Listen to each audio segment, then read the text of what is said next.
Which madrasa did Hitler pass from? From which madrasa did Hitler graduate?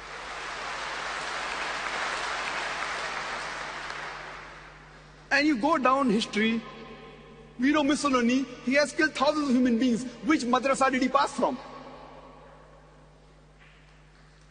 We know today that the mafia, the top drug dealers in the world, which madrasa did they pass from? You take a list of all the top criminals in the world, not what the media portrays. Actually, if you have proof, what they've done is wrong. I'm not bothered what the media portrays, who is terrorist number one, etc., without any proof. But those who have been imprisoned, those who have been proved to be causing disharmony in this world, if you check the background, you will not even find 1%, 0.1% of them who have passed from madrasa. They have passed from these universities, the one that even I have passed from. Fortunately, unfortunately, even I have passed from the normal formal education system. I passed from Bombay. After doing my schooling, I passed from medical college. Same, like a normal doctor. So this is how the media picks up black sheep of the community and portray as though they're exemplary Muslims. If a person wants to judge Islam, he should not judge Islam based on what individual Muslims do or what the Muslim society does. If you want to judge about the religion of Islam, you have to judge according to the authentic sources.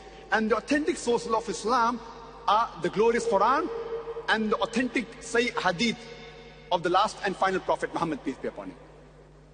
And I challenge anyone, any human being, to point out a single teaching from the Quran or the Sahih Hadith which is against humanity as a whole. Imagine you want to test how good a car is. And the latest car in the market, Mercedes 600 SEL, has been launched.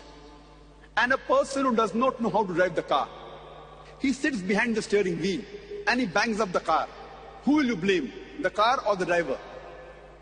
Who will you blame, the car or the driver? But naturally the driver. If the driver does not know how to drive the car and he bangs up the car, you will not blame the car. If you want to judge how good the car is, you'll have to look at the specification of the car. What is its pickup? What are the safety measures? What is the speed? What is the gear ratio? And then you can tell how good the car is. And really, if you want to have a test drive, you put behind the steering wheel an expert driver. Similarly, if you want to observe any Muslim regarding how good Islam is, the best example we have is Prophet Muhammad Sallallahu Alaihi Wasallam. Don't look at me. Don't look at me how good Islam is. Don't look at the other Muslims or what the individual society does. Look at an expert driver or a person who knows how to follow Islam in totality. And that was the last and final message of Prophet Muhammad Sallallahu Alaihi Wasallam. The other strategy used by the media to malign Islam is they quote many verses of the Quran out of context. And one of the most common verses quoted by the critics of Islam is Surah Tawbah, chapter number 9, verse number 5, which says, wherever you find a kafir, you kill him. And if you open the Quran, that verse is there, the translation is there. Wherever you find a kafir, you kill him. But it is out of context. They quote verses of the Quran out of context. They quote hadiths out of context. The context is, when we start a few verses before, it's mentioned that there was a peace treaty between the Muslims and the mushriks of Makkah. And this peace treaty was unilaterally broken by the mushriks of Makkah. By the time Allah subhanahu wa ta'ala reaches verse number 5 of Surah Tawbah, chapter number 9, He is giving an ultimatum to the mushriks of Makkah that you put things straight in 4 months' time, otherwise a declaration of war. And in the battlefield, Allah says to the Muslims that don't get scared, fight. Wherever you find the enemy, you kill him.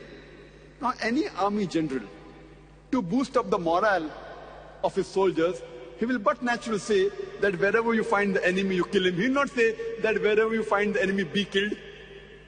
So this is in context in the battlefield.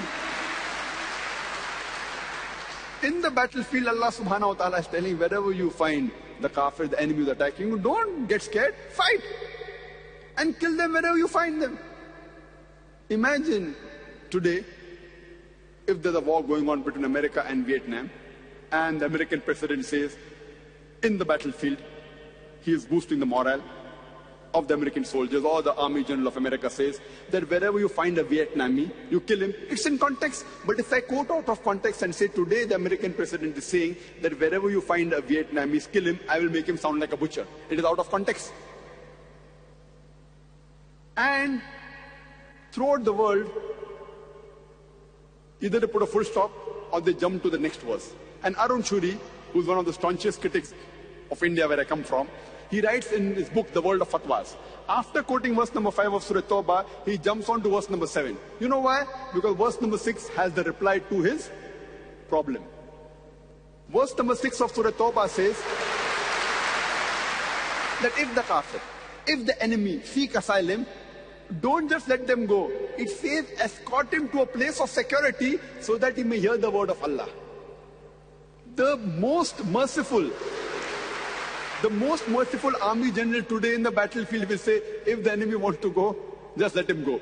But the Quran doesn't say. Quran says, if the enemy wants peace, don't just let him go, escort him to a place of security. And all the verses, almost all the verses, if you read in the Quran, which talk about fighting, mostly in the battlefield, or against oppression, against tyranny, the next verse that follows is, peace is better. Always. Because Islam is a religion of peace. The third strategy used by the media to malign Islam is, they give a wrong meaning of the verses they quote, either of the Quran or the hadith of the Prophet ﷺ. The fourth strategy, they quote things which are alien to Islam. It doesn't exist in Islam, but they attribute it to Islam. And the fifth strategy used is, they quote things of Islam correct, but they give it a different angle. What they say is a problem to humanity, and they portray as though Islam is the problem for humanity. Actually, it is not a problem, it is the solution for the problems of humanity. I've given a talk, Islam the solution, not the problem for humanity. Time does not permit me to speak in detail on this subject.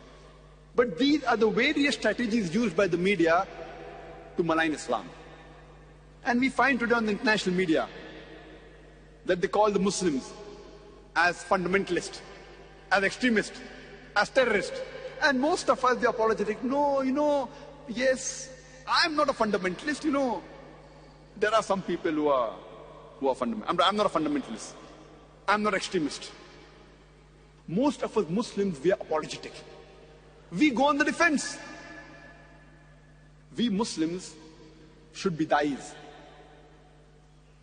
It is compulsory for every Muslim to convey the message of Islam to the others. Allah says in the Quran in Surah Al-Imran, chapter number 3, verse 110, Kuntum khaira ummatin ukhrijat lin-nas.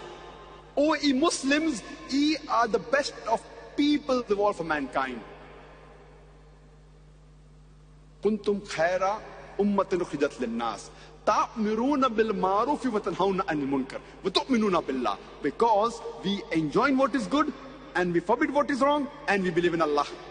We are called as a khaira ummah, the best of people, because we are supposed to enjoin what is good, and forbid what is wrong, and believe in Allah.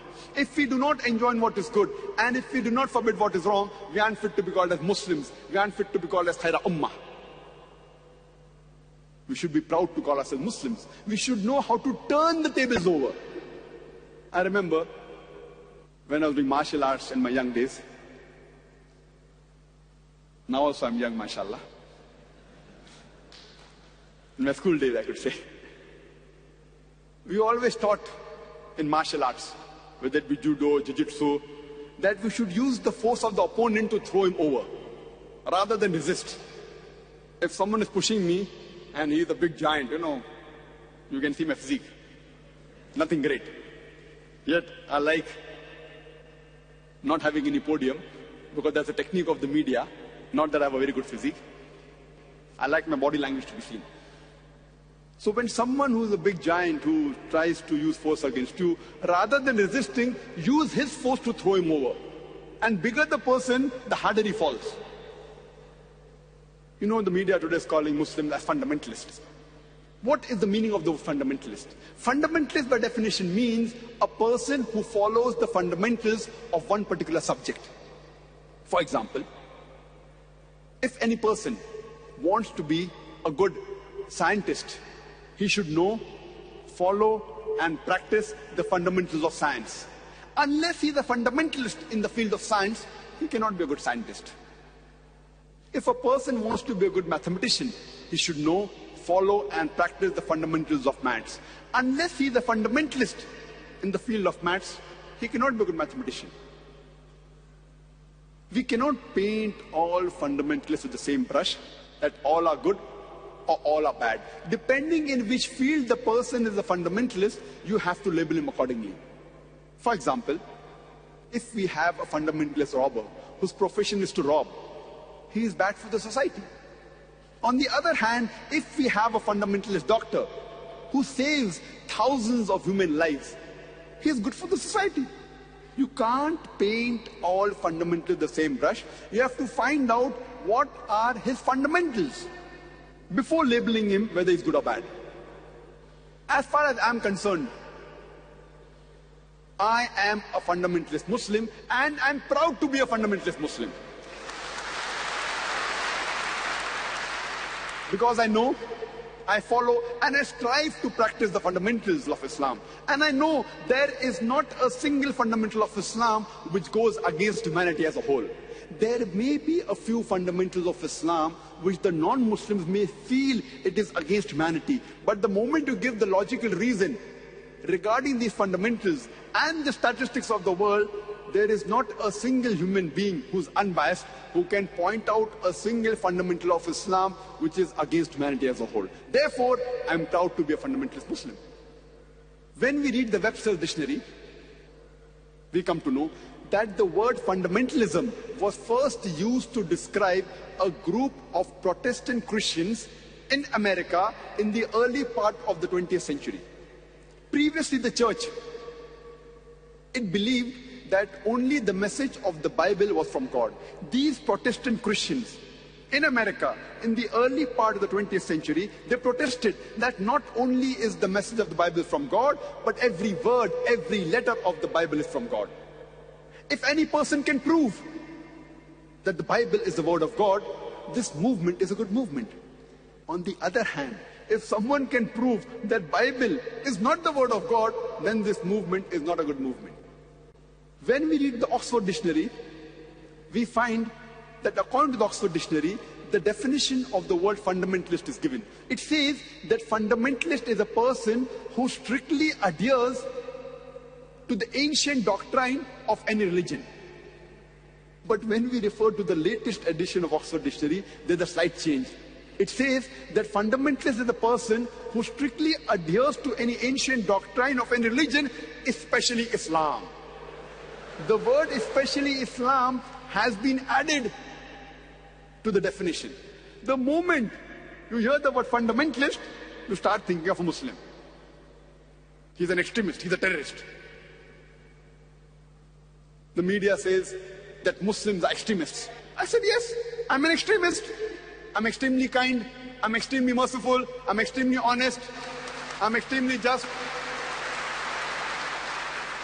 What's wrong in being extremely kind, extremely merciful, extremely just, extremely honest? What's wrong? Can any human being tell me being extremely honest is bad? Can any human being point out to me that being extremely just is wrong? The Quran says we have to be extremely honest.